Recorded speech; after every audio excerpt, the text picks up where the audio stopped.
Let me ask you about what happens going forward. And you know, they're going to take this vote right now, and we will know in just a few moments if it does shake out 11-10 or somehow different than that. We will know whether or not Judge Brett Kavanaugh will get a full Senate vote next week to become the next justice on the Supreme Court. Where do we stand in Washington with people being able to work things out? Because it was really, really nasty, Chris.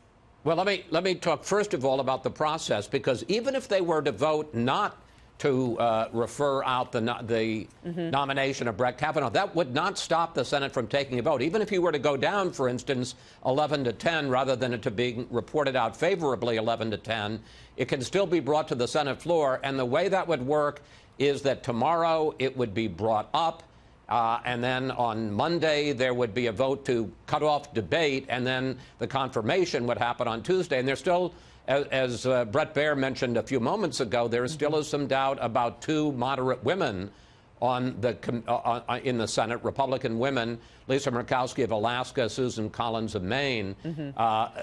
You know, we don't know. They have not announced. And in fact, Susan Collins, as late as late morning, said she still is undecided on this. And I suspect if we're not going to have this until Tuesday, she's going to hear from a lot of constituents back home in Maine. And my guess is Murkowski the same. As far as relations on Capitol Hill and between the two parties, yesterday was about as ugly as I've ever seen, and I've been in this town for 40 years. I mean, you've seen spirited debates, you've seen some angry debates, but yesterday was ugly and bitter.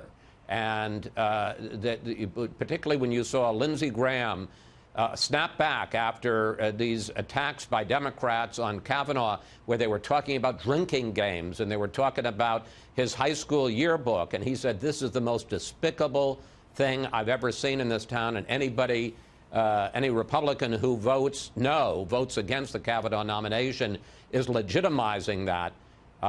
There are, you know, this isn't just people playing on TV and then they go, and as often happens, and I think hopefully so, you know, you can argue on the Senate floor and then you can go out and have a drink or whatever.